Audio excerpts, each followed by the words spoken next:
বাগদা বিধানসভাতে বিজেপির টিকিটে 2021 সালে নির্বাচনে জয়ী হওয়ার পর তৃণমূলে যোগ দিয়ে এবারে লোকসভা নির্বাচনে লড়াই করছেন বিশ্বজিৎ দাস। তবে তিনি পরাজিত হন। আর এবার বিধায়ক শূন্য বাগদা বিধানসভায় উপনির্বাচন। সকালে বাগদা বিধানসভার উপনির্বাচনে ভোট গ্রহণ প্রক্রিয়া শুরু হচ্ছে। বুথে নিরাপত্তায় রয়েছেন কেন্দ্র বাহিনীর জওয়ানরা, রাস্তায় পাহারা দিচ্ছেন রাজ্য পুলিশের কর্মীরা। বাগদা বিধানসভার হেলেঞ্চা উচ্চ বিদ্যালয়ের 135 নম্বর বুথ।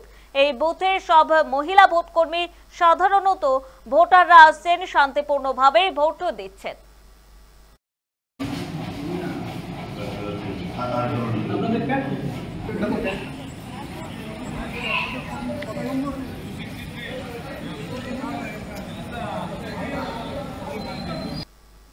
সকাল 7টা থেকেই ভোট গ্রহণ প্রক্রিয়া শুরু হচ্ছে উত্তর 24 পরগনার বাগদা বিধানসভায়। আর শুরুতেই বুথ জ্যামের অভিযোগ তুললেন বিজেপি প্রার্থী বিনয় কুমার বিশ্বাস। তার দাবি, কনিয়ারা 1 নম্বর গ্রাম পঞ্চায়েতের 193 নম্বর বুথে বুথ জ্যাম করে রাখা হচ্ছে। একই সঙ্গে তিনি অভিযোগ করেন, তাদের কাছে খবর রয়েছে বাইরে থেকে লোক ঢোকানো হচ্ছে, তারা সর্বশক্তি দিয়ে লড়াই করবেন।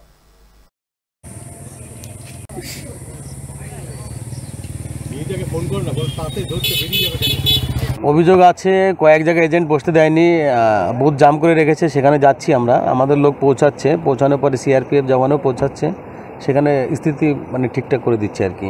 শান্তিপূর্ণ এখনও পর্যন্ত শান্তিপূর্ণ কি বলবো, বাইরের থেকে বহিরাগত সন্ত্রাস এখানে নিয়ে আসে, যেটা আমাদের কাছে খবর আছে। কিন্তু আমরা সর্বশক্তি দিয়ে এটাকে লড়াই করব, আমরাই এখানে জিতবো, কোনো সমস্যা নেই।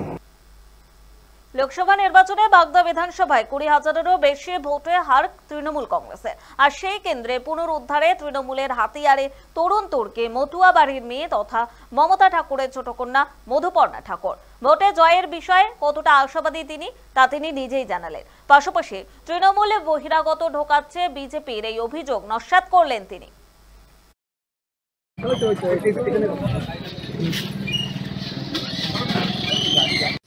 চলো চলো চলো,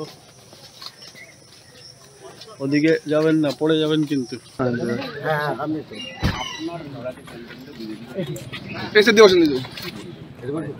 ওনারা জেনে গেছে এটা হেরে বসে আছি, এখন একটু ড্রামা করার জন্য ওটা নাটক করতেই হয়, সেটা সবাই জানে। আমরা অতটা ঢুকবো না, আমরা জাস্ট আমার এখন হচ্ছে টার্গেট হচ্ছে জিতে দিদির হাতে সিটটা তুলে দেওয়া, তারপর বাগদার বাসিন্দার জন্য কিছু করা। গভর্নমেন্ট অফ ইন্ডিয়ার গাড়ি চড়ে বুথে বুথে ঘুরছেন বাগদা তৃণমূল প্রার্থী মধুপর্ণা ঠাকুর। গাড়িতে রয়েছেন তার মা রাজ্যসভার সাংসদ মমতা ঠাকুর। সংবাদ মাধ্যমে প্রশ্নের উত্তরে মমতা ঠাকুর বলেন, ভোটের দিন প্রার্থী এই গাড়িটা ব্যবহার করবেন বলে নির্বাচন কমিশনের কাছ থেকে অনুমতি নেওয়া হয়েছে। নির্বাচন কমিশন অনুমতি দেওয়ার পর মধুপর্ণা এই গাড়ি ব্যবহার করছেন। যদি বিষয়টি নিয়ে বিতর্ক শুরু হয়েছে, বিতর্ক শুরু হতে কেন্দ্র সরকারের বরাদ্দ করা ওই গাড়ির কাগজ নিয়ে নেম প্লেট ঢেকে দেওয়া হয়।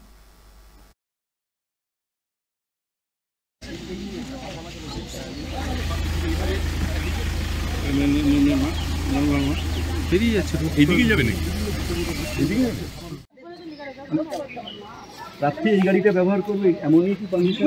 গাড়ির সামনে দিন না, সামনে তো সব আটকে গেছে, গাড়ি কেটে দিলাম।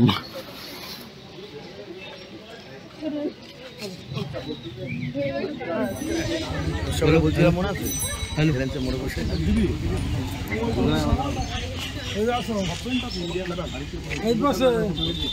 নির্বাচন কমিশনের কাছে আমরা দিয়েছি, তারা ওটাকে আমার অ্যালি করতো না।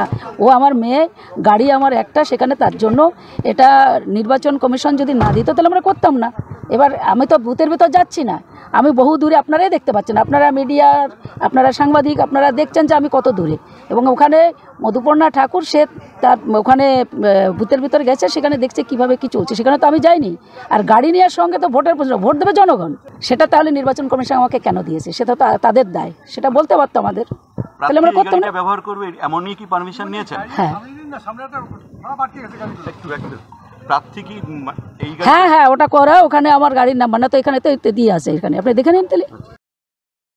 এখন জেনে গেছে বিজেপিরা হেরে বসে আছে, কোনো একটা কাঠিবাজি তো করতেই হবে, মিডিয়ার সামনে একটা তামাশা করতে হবে, সেজন্য এটা করা হচ্ছে, আর কোনো কারণ নেই। গাড়ি দেখে মানুষ ভোট তো দেবে না, ভোট তো দেবে ক্যান্ডিডেট দেখে, দিদিকে ভোট দেবে, যেটা পার্টিকে ভোট দেবে, গাড়ি দেখে তো মানুষরা ভোট দেবে না।